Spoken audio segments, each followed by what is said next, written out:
Saudações, caríssimos alunos! Que saudades de dar aula para vocês! Estamos aqui novamente reunidos para mais uma aula de História, uma aula do segundo ano do ensino médio. Essa aula aí a gente começa um dos momentos mais importantes da história da humanidade, a Revolução Francesa. Essa aula 32 da nossa listagem de aulas e eu já gostaria de afirmar para vocês, desde agora, de não esquecerem de acessarem o seu Google Class, responderem a chamada obrigatória que está no link de número 1 das atividades propostas e de sempre, claro, manterem um contato com o professor de história de vocês, pois esse professor vai poder elucidar qualquer dúvidas e questões desse que é um dos momentos mais importantes da história do mundo ocidental, um dos fatos mais importantes que você tem na história, um fato tão importante que ele divide o que a gente coloca no período de era moderna para a era contemporânea.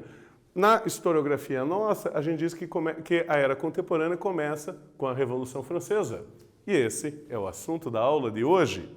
E qual é o objetivo da aula de hoje? Identificar as características do antigo regime francês, aquele regime que veio antes da Revolução, por isso a gente chama ele de antigo.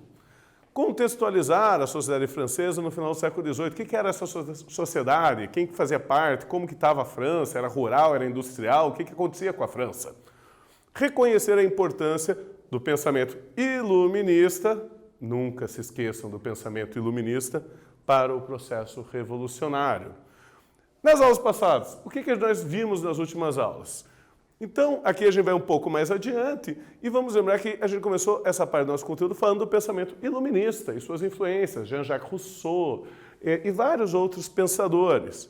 As mudanças sociais e econômicas ocorridas na Inglaterra pela Revolução Industrial e também o aumento do poder da burguesia inglesa através da Revolução Gloriosa. Esses foram os assuntos que a gente abordou mais recentemente e são assuntos que já vão mostrando para a gente que o mundo está mudando. O planeta não fica parado, o planeta está dando voltas.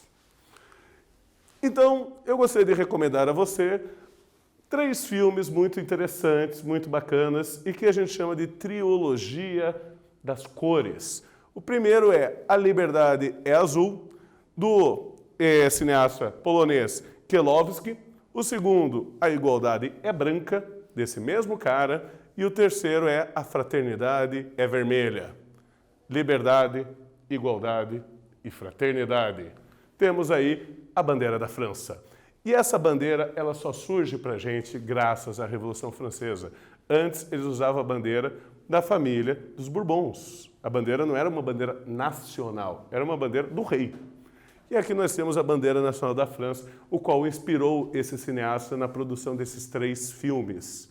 Então, quando você olha a bandeira da França, você está vendo o quê? Liberdade, igualdade e fraternidade, que é o lema da Revolução Francesa. O que era o antigo regime que você falou, professor? Aí nós temos o maior representante do antigo regime, Luís XIV. Foi o rei que mais tempo governou uma monarquia francesa. Esse rei aí, ele vai governar com toda a pompa, a divindade e com todos os poderes na mão dele. Não é à toa que ele era conhecido como Rei Sol, aquele que está no centro de todos os planetas.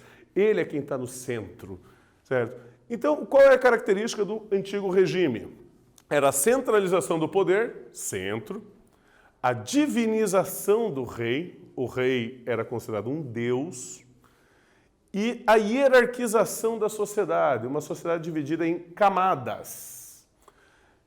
E a fundamentação do estado de nascimento, assunto esse que eu já falei em aulas anteriores para você. De acordo com a maneira que você nasce, você já está escrito o que você vai ser para o resto da tua vida.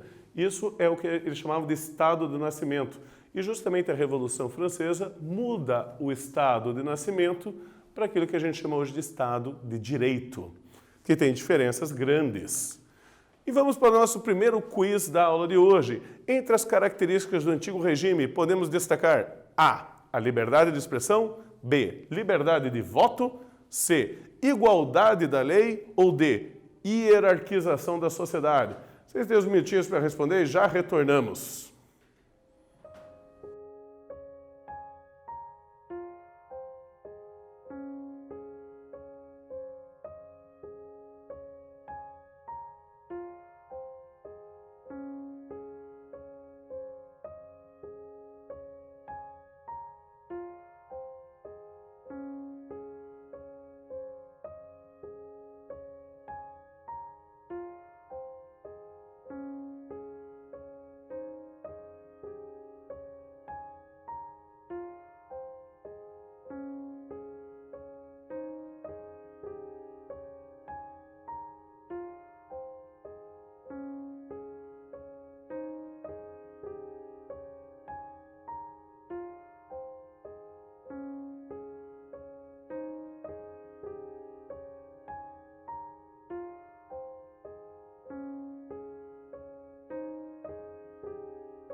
Respondido, alunos! Entre as características do antigo regime, podemos destacar a letra D, hierarquização da sociedade, uma sociedade com classes muito bem estabelecidas. Mas não é meramente qualquer classe, há diferenças. Como era a sociedade francesa, então, nesse antigo regime? A sociedade moderna francesa, vamos lembrar que o moderno é antes do contemporâneo, é antes da Revolução Francesa, era uma sociedade estamento. Isso é, ela era dividida por estados ou por ordens. Não é, como a gente fala hoje em dia, de classe. Eu já vou explicar melhor para vocês. Esses estamentos eram definidos pela condição de nascimento das pessoas. E raramente ocorria mobilidade de um estado para outro estado. Se você nascia membro de um estado, você estava quase que com certeza fadado a ficar o resto da sua vida nesse estado. Isso era o que eu já falei, o estado de nascimento. Teu nascimento definia você. Vamos puxar da sociologia. O que é estamento? De onde que vem essa ideia, professor? É uma ideia da sociologia. Você já deve ter estudado em aulas dessa disciplina. Vamos lembrar que você tem 3 formas de organizar a sociedade. Uma que vocês conhecem bem, que é como é feita a sociedade brasileira hoje, que é uma sociedade de classe, o qual, de acordo com o seu trabalho, de acordo com a sua renda, de acordo com o teu ofício, você pode fazer parte de uma classe social, classe A, classe B, classe C, ou você pode fazer parte de outra. E nada impede você de subir de classe ou descer de classe ao longo da sua vida profissional, ao longo da riqueza que você adquire com a vida. Já a sociedade de estamento, essa sim, era que estava na França nessa época, é definido pelo nascimento. Mas em alguns momentos, acaba de um cara conseguir sair de uma ordem, de um estado e ir para outro. Mas não é muito comum, não. É bem difícil isso. E daí nós temos também, o que não é assunto da nossa aula, mas só para lembrar, uma sociedade de castas, em que é impossível você mudar de casta. Nasceu numa casta, você vai sempre ser dessa casta. Então essas são as 3 diferenças. Na França moderna, o que valia era a sociedade de estamento, de Estado. E vamos então para a nossa primeira atividade da aula. A organização da sociedade francesa durante o antigo regime era organizada de que forma? A. Sociedade de classes. B. Sociedade de estamento. C. Sociedade de castas. Ou D. Sociedade anárquica. Vocês terão aí os minutinhos para responder e já retornamos.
Respondido, alunos? Esse é um exercício simples para a gente ainda estar começando a se esquentar para a aula de hoje. E a resposta correta era a letra B.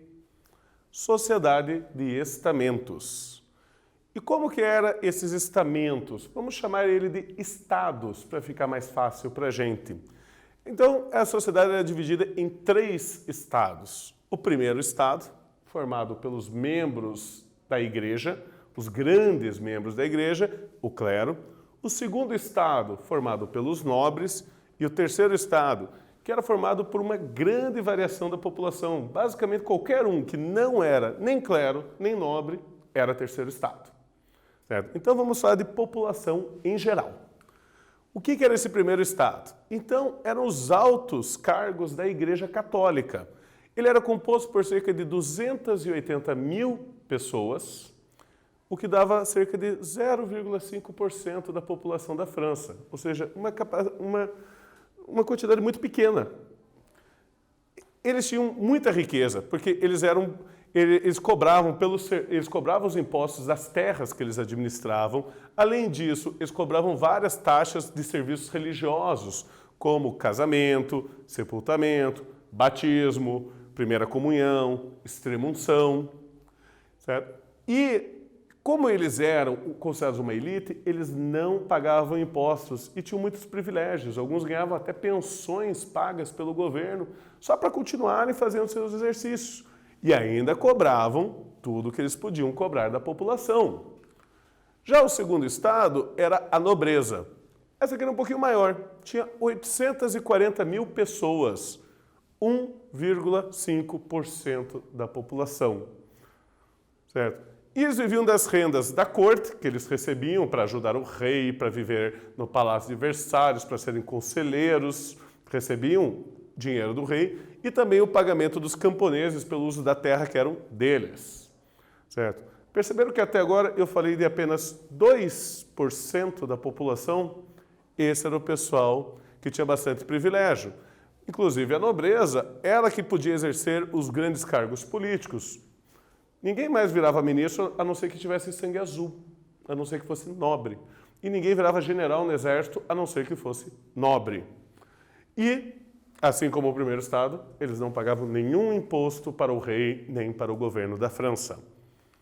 O que nos deixa com o terceiro estado, aqui devidamente representado por uma gravura da época mostrando o destino do terceiro estado. Perceba que eles representam o terceiro estado como um senhor de bengala, com roupa rasgada, magro, carregando nas costas um membro do clero com crucifixo e um nobre com toda a sua pompa. Esse terceiro estado tinha 26 milhões e 880 mil pessoas. Era apenas 98% de toda a França, certo? E era uma classe muito variada, porque, como eu falei para vocês, envolvia todo mundo que não era nem clero e nem nobre. Então aqui você vai ter banqueiros, donos de fábricas, industriais, pessoas ricas, até camponeses, servos e mendigos. Todos eles faziam parte da mesma fatia do bolo. Certo? E eles pagavam todos os impostos. Era eles que pagavam pelo governo. E não podiam participar da política, não podiam ter grandes cargos militares, não podiam ter cargos de ministro ou qualquer coisa parecida. Isso tudo era proibido para eles, porque eles não tinham sangue azul. Então vamos para a atividade. Como era organizada a sociedade francesa durante o antigo regime? Vocês têm uns minutinhos para pensar e já retornamos com a resposta.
Respondido, meus alunos. Vamos lembrar que esse é um exercício discursivo, é um exercício de escrever e que a resposta que você deve ter escrito pode não estar exatamente igual a que eu vou passar para vocês.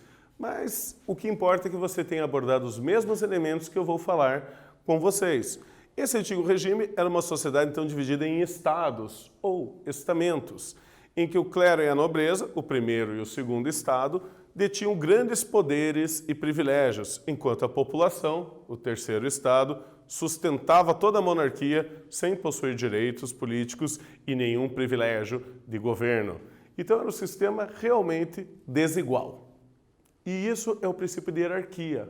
Uma hierarquia não é igualdade, é desigualdade. Alguns podem mais, outros menos. O problema é quando grande parte da população não pode quase nada. E é aí que nós vamos estudar a personalidade desse carinha, devidamente representado, chamado sans-culotte. O sans-culotte era o grande símbolo do terceiro estado da França. Vai ser muito elogiado durante a Revolução Francesa. Tá? Ele era o pequeno trabalhador urbano de Paris. Esse pequeno trabalhador urbano que trabalhou a vida inteira e às vezes até conseguiu comprar uma lojinha para ele, uma casinha para ele.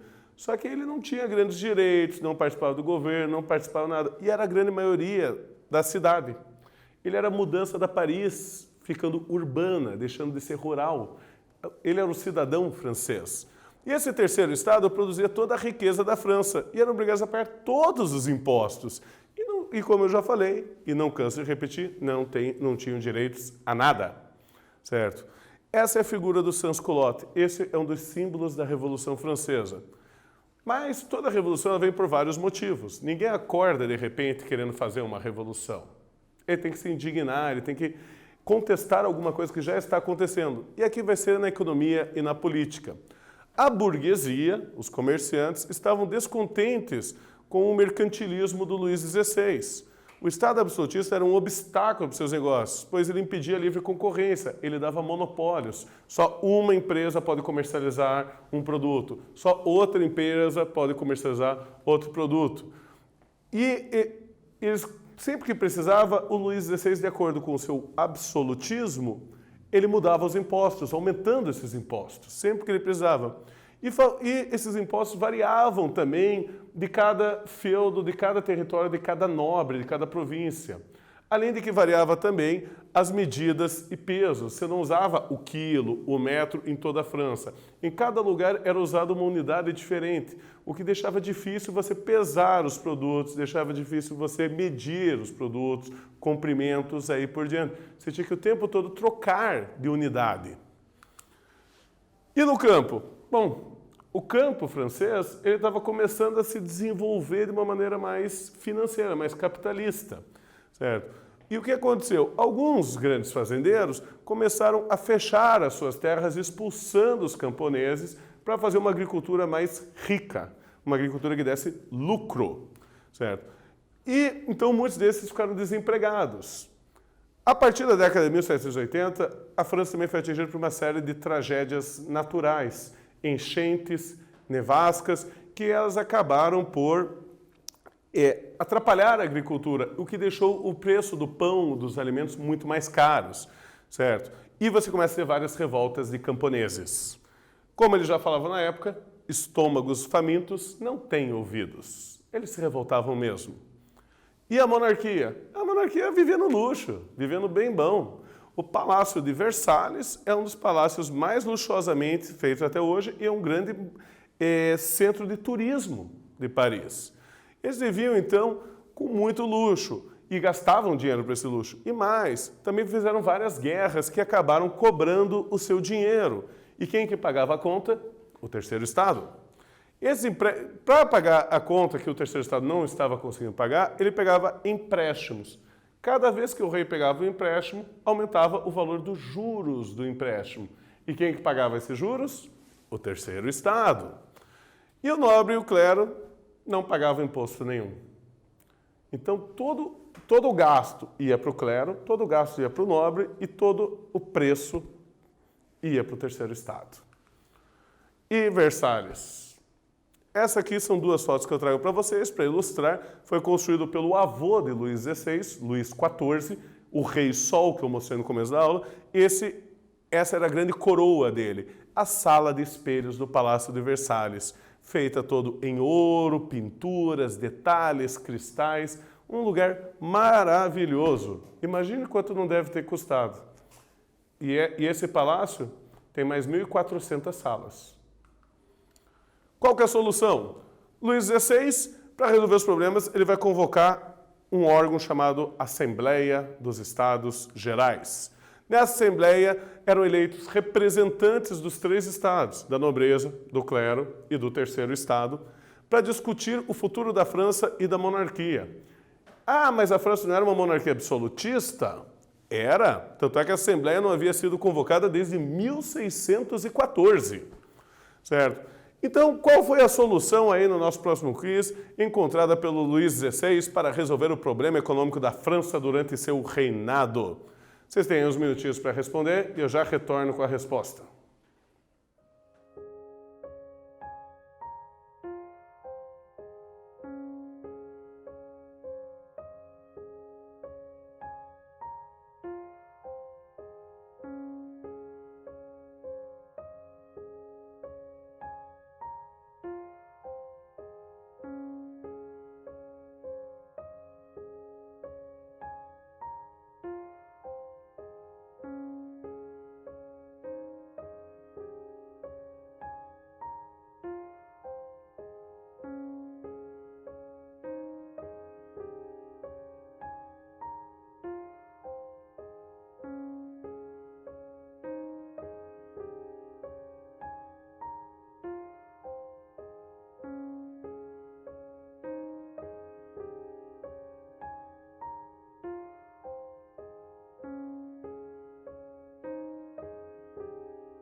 Respondido, meus alunos. Qual foi a solução do rei Luís XVI? Foi a alternativa de letra D.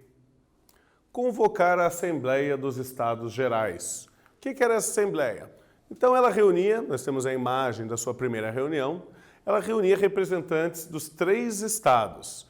Ela não era consultada há 175 anos. Ou seja, era um órgão que o pessoal já nem lembrava que existia. E cada decisão eram feitas por votos. Só que aqui tem um detalhe. Cada estado tinha direito a um voto. O primeiro estado, um voto. O segundo estado, um voto. O terceiro estado, um voto.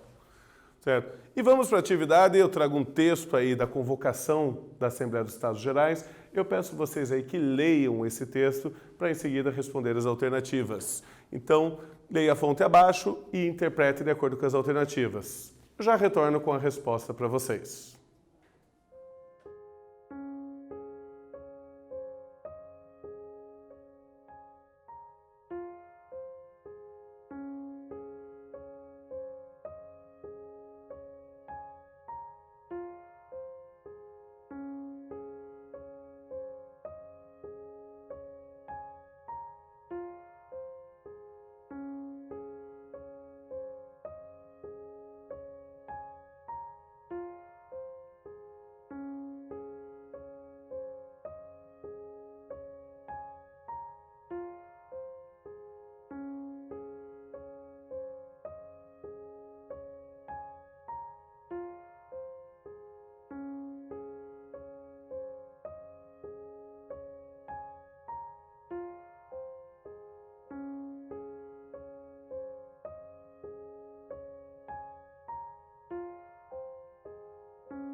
Leram? Responderam? Entre os motivos que levaram o rei a convocar essa assembleia, destaca-se, letra A, os problemas financeiros da monarquia francesa. Qual que vai ser a solução? Vai haver um grande conflito. Embora o terceiro estado, o povão, tenha conseguido eleger mais deputados do que o primeiro e o segundo, o voto era para o estado. Só para você ter ideia, o terceiro estado tinha 578 deputados, enquanto o primeiro e o segundo estado juntos tinham 561. A princípio você pensa que o terceiro estado tinha mais poder, mas o voto era por estado. Esses 561 juntos tinham 2 votos e esses 578 tinham um voto só. Por causa disso, você vai ter uma grande briga pelo sistema de votação. O terceiro estado acha que tinha que ser o voto por indivíduo, e não por estado, não por categoria, mas sim por pessoas que tivessem. O que daí dava vantagem ao terceiro estado. Qual que vai ser a solução para esse impasse que o primeiro estado e o segundo estado não vão querer trocar a votação? A solução chama-se revolução. Após discutir esse sistema de votação várias vezes, o terceiro estado acabou sendo expulso da Assembleia. Sendo expulso da Assembleia dos Estados Gerais, eles acabaram indo à sala ao lado. Essa sala no lado era a sala de um jogo chamado Pella, onde lá eles se reuniram e juraram que eles não iam sair dali enquanto eles não criassem uma nova Constituição para a França. Uma Constituição que trouxesse leis para todos os cidadãos franceses. E vamos então para a nossa próxima atividade. Entre os motivos que podemos estabelecer para a revolta do terceiro estado na Assembleia dos Estados Gerais de 1789, durante o reinado de Luís XVI, podemos destacar. Leiam as alternativas e eu já retorno com a resposta para vocês.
Respondido, meus alunos, a alternativa correta para esse exercício é a alternativa de letra D.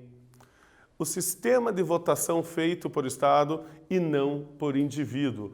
Isso vai levar o terceiro Estado à loucura e à revolução. Então, concluindo essa introdução nossa à Revolução Francesa, sem aprovar o sistema de votação por indivíduo, uma pessoa, um voto, e não por Estado, os deputados do terceiro Estado se reuniram na Sala da Pela. Passaram assim a não pertencer mais à Assembleia dos Estados Gerais. Eles fizeram algo ousado, algo inovador. Lá eles se declararam Assembleia Nacional Constituinte. O que quer dizer essa palavra? Qual que é a diferença de uma para outra? Essa Assembleia dos Estados Gerais era uma assembleia, uma reunião de todos os estados. A partir daqui, você pode ler a Assembleia Nacional Constituinte como a Assembleia que vai constituir, vai criar, vai fundar, vai inventar a nação. Ou seja, vamos dizer, a gente não representa um estado, a gente representa o país inteiro. E um país que nós vamos criar. Isso é revolucionário. E aí, nós temos o início do processo revolucionário. Bastante interessante, continuaremos esse processo para as próximas aulas, como vai ser essa constituição da nação. Agradeço a todos por terem assistido e não esqueçam de acessar seu Google Class e entrar em contato com seus professores. Muito obrigado por todos.